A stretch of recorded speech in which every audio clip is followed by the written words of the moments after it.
Hey Flock, Mike here from Epic Duck Studios, and today I'm going to walk you through my process for painting brown fur. To demonstrate, I'll be using Ursa Major from Marvel Crisis Protocol.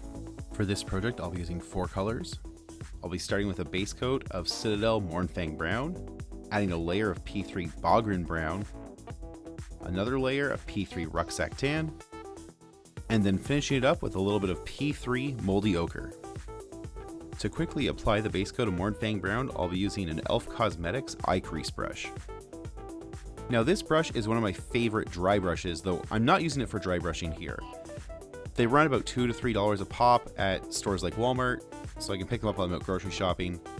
They've got a nice wide head of soft bristles, and that makes them really well suited to getting a quick, even base coat on larger models such as this, where we're just slapping one color across a very broad, kind of textured surface. Now because this mini is a large naked bear, there's really nothing except for his claws, his eyes, and his snout that shouldn't be this fur color, so I'm not going to be careful and avoid those areas. I'm just going to slap brown on everything and fix some stuff later. Now often with this approach, it's pretty common to miss something like an armpit or the back of an ankle, so I just give the model a once over with some more Mournfang Brown and a smaller brush and just hit any areas where I can still see bear primer. So now I'm going to begin actually working on the fur texture, and I'm using P3 Bogrin Brown here. Really what you just need is a substantially lighter brown that is also still pretty saturated. You don't want something flat like a khaki kind of tone. You want something with a lot of rich, almost like a mustardy kind of color in this case. Now the brush I'm using here is an AS Handover Series 33 size 00. It doesn't have to be an AS Handover. I generally use Game Envy brushes. This is just what I had on hand at the time. But really what you're looking for is a brush with a really nice fine point that it holds well.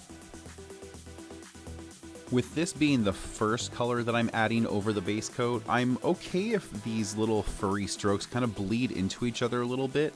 What you'll notice is I'm leaving a lot of the Mournfang visible, especially towards the bottom of each area that I'm highlighting. Now this model has a lot of muscle definition, so it's really easy to kind of, work on an individual ab or a pec or what have you.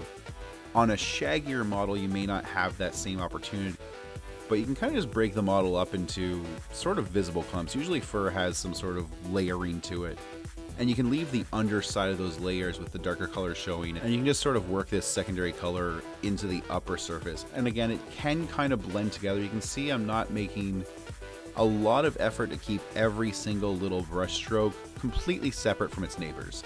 Now because this model has fairly short fur, it's not, long or flowy or anything, there's no wave to it, it's just kind of short and clumpy, I can fire off the details just these quick little rapid adjacent brush strokes.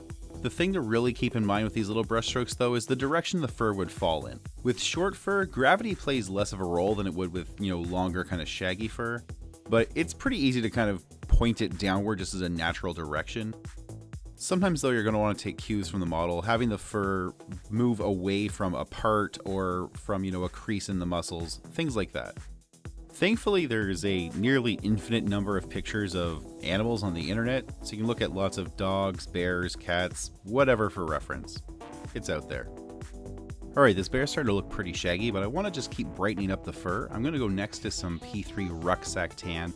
The idea is that this is just a kind of lighter variant of the last color I came out with. It's a little bit desaturated. It's not quite as orange or as mustardy as the previous color was. But what I'm doing is I'm actually making much, much finer lines with it. So I'm making sure there's a little more space between them, and they're not as big, not as prominent. You can see I'm leaving a lot of the previous color still visible, especially towards the bottom of each furry clump.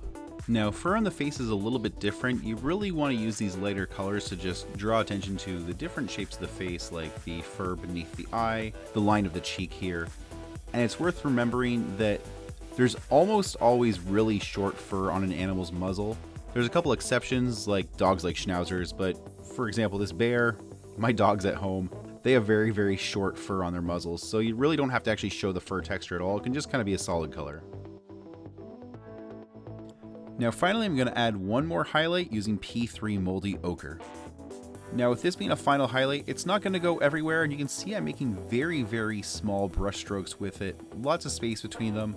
I really just want this to capture the idea that we've got a lot of little strands of fur going on, and I'm really going to focus it just on sort of like the top of the chest, the shoulders, and the face. It's worth noting you don't have to use the exact colors I've chosen here. I use these colors because I have them on hand and I like them, but really just what you're looking at is a progression where you start with a rich, deep, kind of a mid-tone brown. You don't want anything too dark to start with, and each color becomes a little bit brighter, and you want to try and keep them fairly saturated right up until the very end. This last color is almost an off-white, but before that, the Bogrin Brown and Rucksack Tan still have a lot of color saturation to them. They're still very punchy colors. You don't want something too muted. You don't want to start hitting up like your kind of khaki tones, anything that's really sort of almost like an off gray at that point. Unless you're actually trying to paint gray fur, then that's great. But if you're trying to paint brown fur, you want to keep those tones a little more rich, a little more vibrant. Alright, so here I am 4 colors deep, and the fur is done. I'm going to go ahead now and just walk through the rest of the mini. That's just going to be painting his face and his claws. It's pretty straightforward. I'm going to begin by using P3 Underbelly Blue as the base coat for the eyes. Now I luck out a little bit here. The character art for Ursa Major has his eyes just as solid white orbs. There's no pupils to worry about. You can paint them in if you want to. In this case though, I'm going to stick with that box art as a reference and just start with this Underbelly Blue, add a little bit of white, and then frame them with a darker color. Using a little P3 Sanguine Highlight, I base coated his gums and tongue. So the gums, I'm really just working around between the lip and the teeth. If you get a little on the teeth, don't worry about it. Try to keep it off the fur though. From there, I'm going to pick the teeth out with P3 Menoth White base. This is a sort of ivory or linen colored off-white. It makes a really nice base coat for the teeth. It has really good opacity for a light color, and I can bump it up a little bit with some Morrow White after this.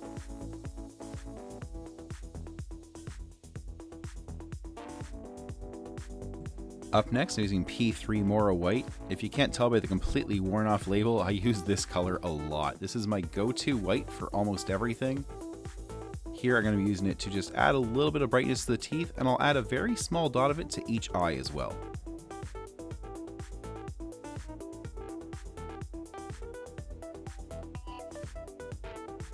Next, I'm going to use some P3 Asheth Grey for a couple different details, notably the nose and around the eyes, but also the claws and the pads on Ursa Major's hands. If this were a cat, I'd be calling these toe beans, but I'm pretty sure on a bear, if you call them that, they'd just kill you.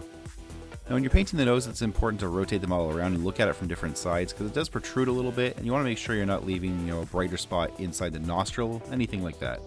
I was originally going to use a dark brown to outline the eyes, but on some level I feel it makes sense that the color around the eye would be the same as the nose.